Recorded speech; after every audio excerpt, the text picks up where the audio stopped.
Universidad Autónoma Indígena de México. Toda la gente, todos los pueblos.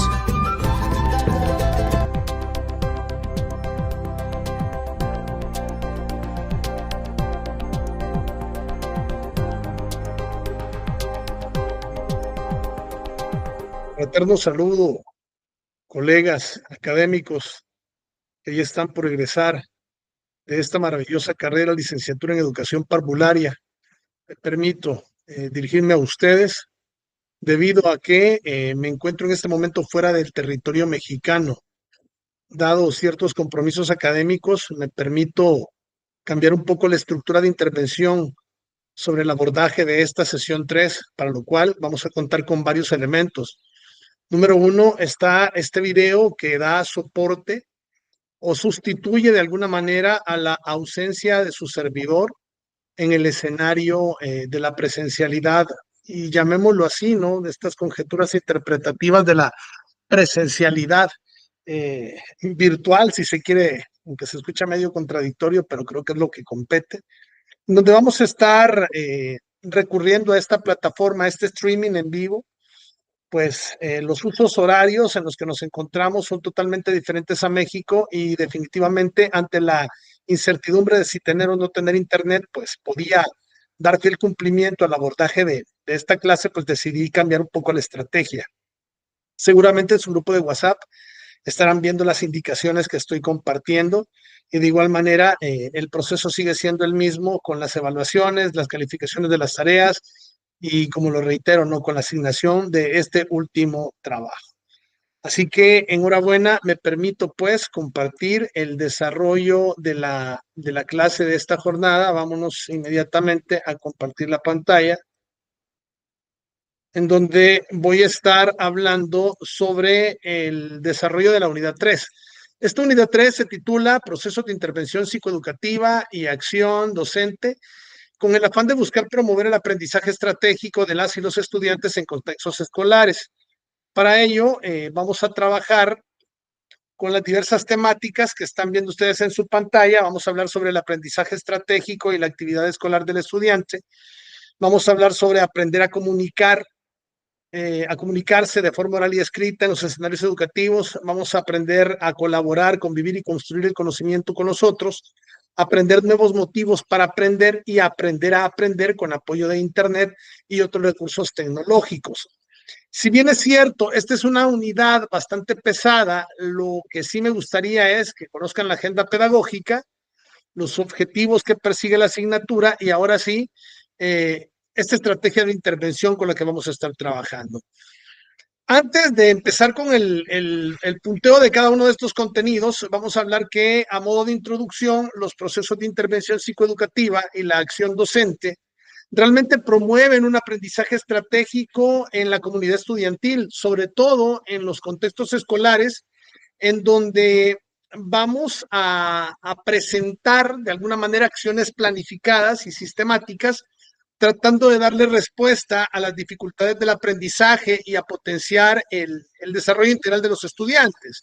El objetivo principal es que las y los estudiantes se vuelvan se conviertan en aprendices activos, es decir, una gente que aprenda con ganas, una gente que aprende con motivación, que sean autónomos, que sean capaces de autorregular su propio aprendizaje a través del uso de estrategias efectivas.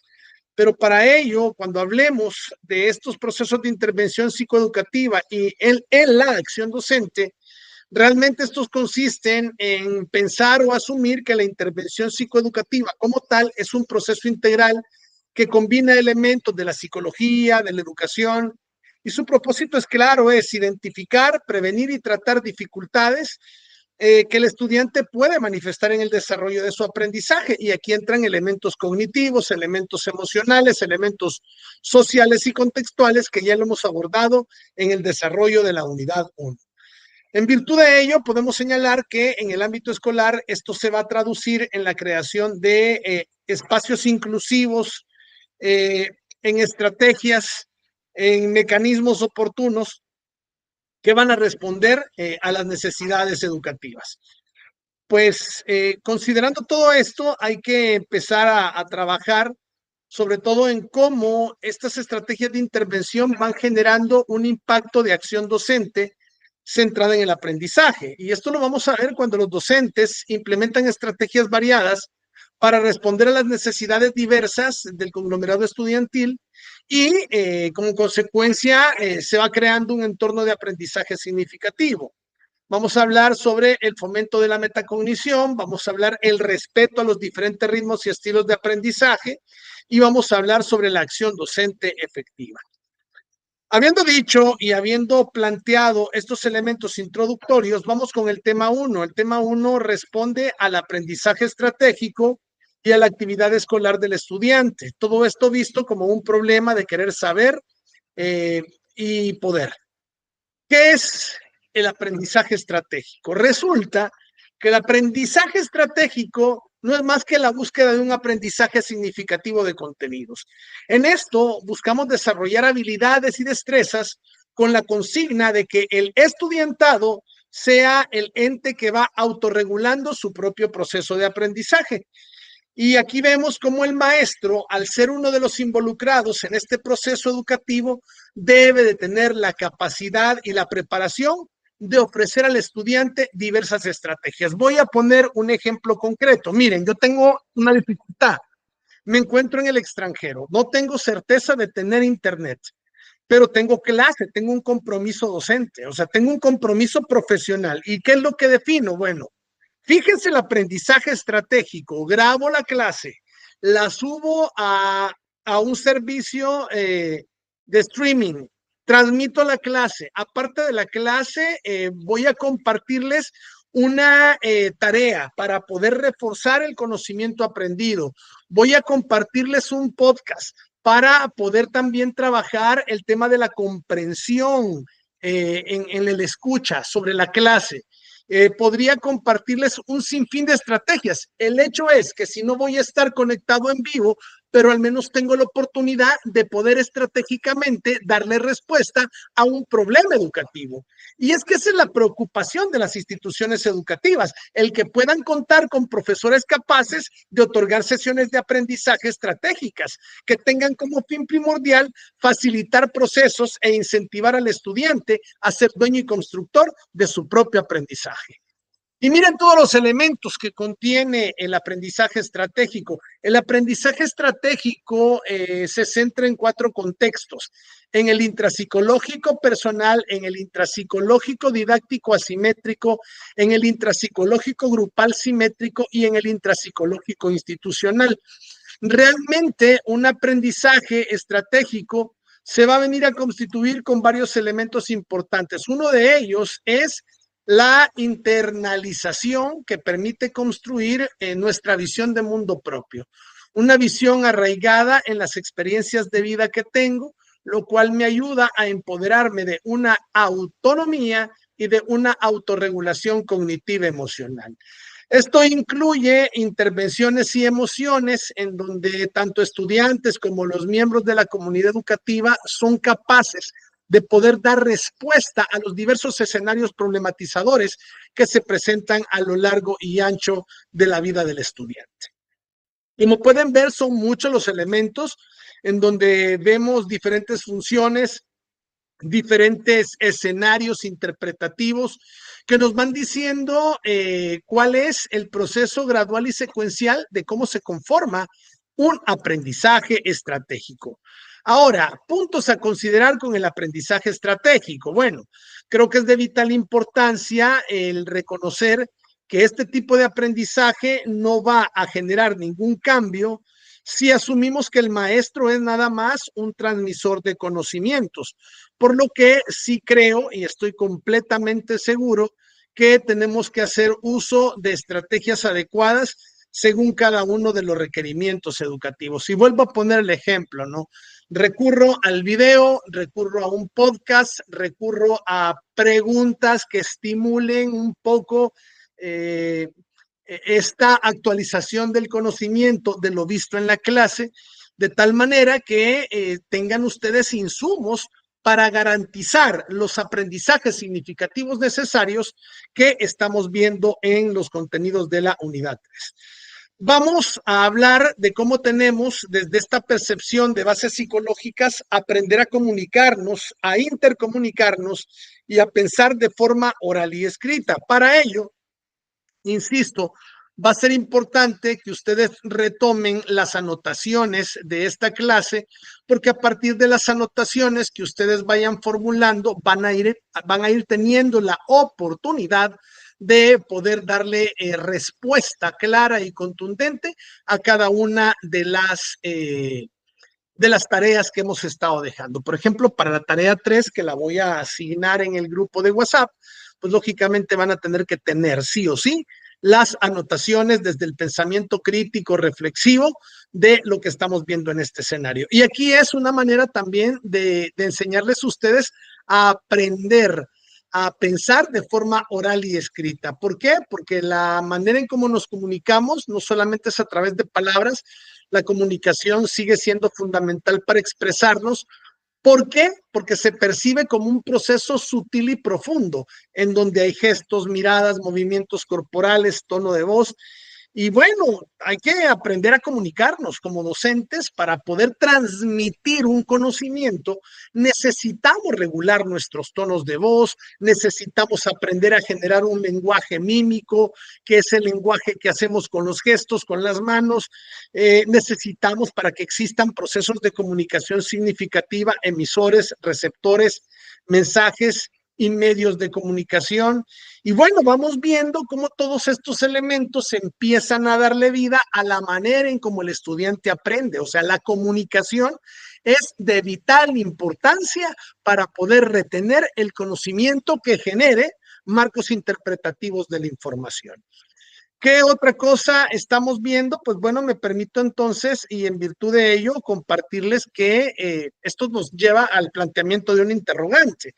Y este interrogante es cuestionarnos cómo mejoramos las habilidades de comunicación entre nuestros estudiantes. Desde las habilidades más relevantes, las más básicas, pero no por básicas pierden importancia, al contrario, por eso son las más básicas, porque son las más importantes. Vamos a hablar de hacer contacto visual, es decir, mirar a los ojos de una persona es una manera segura y eficaz de transmitir confianza. La gesticulación, de acuerdo con especialistas, identifican que el 90% de la comunicación que transmitimos no es verbal, es decir, es una transmisión de conocimientos a través de los gestos. Nuestros movimientos corporales, la manera en cómo nos comunicamos, dice más de nuestros gestos, del rostro, mirada, de los movimientos de las manos, que el mensaje que nosotros estamos transmitiendo. Ser concisos, ir al grano, tratar de no generar tanta verborrea, aprender a escuchar antes de hablar. Sobre todo estamos en una discusión, no nos han terminado de dar el punto de vista y ya estamos peleando. Suele ocurrir la gente que cree que es dueña del conocimiento y que son dueños de la razón. Y es algo que me preocupa, porque si en ese sentido o en ese esquema cognitivo van a pensar ejercer la docencia, preocupa, porque insisto, la docencia no se trata de la cantidad de títulos que tengas, se trata verdaderamente de un conglomerado de competencias que te facultan para poder ejercer la transmisión de conocimientos y por lo tanto despertar en tu estudiante la capacidad de aprendizaje significativos. Esto nos lleva también al replanteamiento de interrogantes y nos lleva al incentivo de generar procesos de lectura y saber elegir los canales de comunicación correctos. Una de las ventajas que tengo es que, si bien es cierto, estoy haciendo una efímera mención de estas particularidades, ustedes tienen perfectamente el video para poder repetir cada una, para poder extraer la explicación más clara. Aparte, voy a estar compartiendo, como ya lo dije, un podcast también para que tengan la oportunidad de escucharlo desde otras voces, desde otros enfoques de interpretación, y puedan ustedes ir teniendo más insumos que fomenten lo que ya hemos denominado como un aprendizaje significativo. Importante no interrumpir los procesos de comunicación, practicar la manera en cómo nos comunicamos y generar comunicaciones que vinculan el mensaje con la intención de lo que queremos decir. Todos estos elementos son importantísimos y en virtud de ello le dan paso a otro punto relevante de esta unidad 3 y es la que habla sobre cómo aprendemos a colaborar, a convivir y a construir el conocimiento con otros.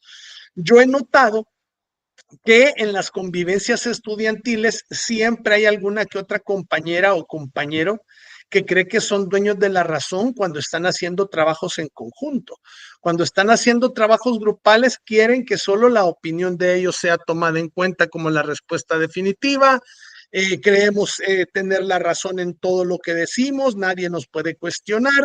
Es muy interesante cómo nosotros, desde los ejercicios docentes, estamos conviviendo y construyendo conocimientos. Y muestra de ello es que los profesores en el escenario de la docencia con sus estudiantes actuamos de una forma y los profesores en nuestros propios círculos actuamos de otra, con permiso. Y esto me lleva a hacer como ciertos replanteamientos. Quizás uno de los más importantes es plantearme, bueno, ¿y qué es entonces el aprendizaje colaborativo? Resulta ser que el aprendizaje colaborativo debe de entenderse como una técnica didáctica, pero no cualquier técnica didáctica, es una técnica didáctica que promueve el aprendizaje centrado en el estudiante, basándonos en el trabajo en pequeños grupos. Estudiantes con diversos niveles de capacidad de resolver, de aprender, van aportando a la resolución de problemas de diversas actividades de aprendizaje con lo poquito que sabe cada uno y van construyendo un colectivo de respuesta generalizada. Eso es un aprendizaje colaborativo, como desde lo que yo manejo, desde lo que yo aporto, desde lo que yo opino, voy con mis compañeros coetáneos generando pequeños aportes para construir una respuesta significativa. Pero una pregunta sobre otra pregunta, ¿y cómo se logra un aprendizaje colaborativo? Un aprendizaje colaborativo se logra a través de poder tener apertura de nuestras ideas y conocimientos con los demás, de entender que no tenemos la razón siempre, de poder manifestar desde la mente abierta las ideas de nosotros con los demás. Establecemos normas, establecemos diálogos, establecemos puntos medios de acuerdos y vamos generando toda una estructura de colaboración. Por ejemplo, una actividad de cocina. Alguien pela las papas, alguien pone una olla con agua en la lumbre, alguien compró pollo, alguien limpió el pollo, alguien está cocinando, alguien lleva sal, condimentos y se va armando un caldo con el aporte colaborativo de todos. Entonces no es que el caldo sea solamente de quien lo cocina, sino de cómo cada uno va llevando los ingredientes necesarios, desde el que cocina, desde el que pone la lumbre, desde el que pone el granito de sal para que la sopa tenga más sabor. Bueno, son tantos los insumos para poder obtener un aprendizaje colaborativo que bien vale la pena reconocerlo como uno de los componentes de las bases psicológicas del aprendizaje. Para ello, comparto en pantalla 10 consejos para aplicar un aprendizaje colaborativo, pero un aprendizaje en el que se permita o se pueda ver a la colaboración entre pares como un elemento indispensable para favorecer tanto aprendizajes individuales como colectivos, permitiendo que los estudiantes puedan construir sus propios conocimientos para ponerlo en práctica y para ello pues tomando en cuenta o tomando como referencia estos 10 puntos que estoy planteando en este escenario. Otra cosa que va a ser como muy relevante es determinar cómo aprendemos a aprender con el uso del Internet. ¿Cómo ayuda entonces el Internet del aprendizaje? A ver, hay que tener claro como que ciertos elementos. En primera, el Internet no da respuesta a todo. O sea, las herramientas tecnológicas ayudan, pero más nos ayudaría el poder aplicar una planeación estratégica y metodológicamente idónea en donde podamos justificar por qué vamos a utilizar tal o cual recurso tecnológico. Entonces, para darle respuesta a un interrogante que plantea cómo ayuda el Internet en el aprendizaje, el Internet ayuda a desarrollar la autonomía, la iniciativa, la creatividad y la motivación. El Internet, por lo tanto, nos está ofreciendo un mayor acceso a muchísima información que complementa las maneras de lo que yo estoy aprendiendo. Me da una guía de aprendizaje autónomo que la complemento con algo que se conoce como una expresión genérica que viene siendo el aprendizaje electrónico. Este podría ser una manera de entender el aprendizaje electrónico. No estoy presente en el aula, me encuentro a distancia, estamos a miles y miles de kilómetros, pero que desde el uso de los recursos tecnológicos estamos tratando de construir un contexto, un escenario de aprendizaje, una aldea de conocimiento. Y yo creo que hay muchas maneras de poder generar aprendizajes, sobre todo hoy en un escenario de redes sociales, de recursos de inteligencia artificial, de plataformas educativas, de software, y hay mucha chamba por hacer siempre y cuando entendamos que estamos trabajando la construcción de aprendizajes en entornos virtuales. Hay estrategias para aprender a potenciar el aprendizaje autónomo, la motivación, la retroalimentación, el análisis y reflexión de grupo, la metacognición, el pensamiento crítico y bueno, una autoevaluación consciente. ¿Por qué el Internet puede ser interpretado, asumido o visualizado como un instrumento de aprendizaje? Porque gracias al Internet podemos sacar provecho de acciones que nos inviten a motivar y a asombrar a nuestros estudiantes, a que ellos puedan evitar el aislamiento, ellos pueden consultar con profesionales, facilitar el conocimiento, acceder a personas y a evitar las discriminaciones. Sin embargo, esto también en este último punto es cuestionable porque existen brechas digitales en donde alumnos que tienen más recursos económicos tienen más aparatos telemáticos para poder recibir una clase o una mejor conexión de Internet como el que no tiene tantos recursos. Eso también es discutible. El aprendizaje adaptativo se transforma en el aula a través de una esquematización de interacciones en donde el aprendizaje permite que el profesor asigne el tema, asigne actividades, interviene a través de la mediación cognitiva explicando el tema. El estudiante interpreta la información, la convierte en conocimiento y el estudiante desde su práctica de vida determina qué conocimiento le es útil para la resolución, interpretación y hasta la misma metacognición de situaciones problemáticas de su día a día. Maravilloso todo lo que podemos generar cuando transformamos un contenido en algo que se vuelva relevante e interesante para el estudiante, para que el estudiante pueda aprender, ¿no? Yo creo que ha sido muy interesante. Yo voy a complementar esta clase con un podcast muy detallado que explica a detalle el tema. Voy a compartir en WhatsApp indicaciones sobre el desarrollo de la tarea y de igual manera yo estaré al pendiente de poder darles todos los insumos que necesitan para poder llegar al feliz término de este semestre. Mis estimadas estudiantes, es un beneplácito enorme haber podido compartir con ustedes. Entiendo que este es el cierre de una etapa formativa. Les invito, les exhorto a que no dejen de ver esta clase porque sin esta clase no tendrán los elementos necesarios para dar respuesta a la tarea número 3. Sin más preámbulos, agradezco mucho la atención a este streaming.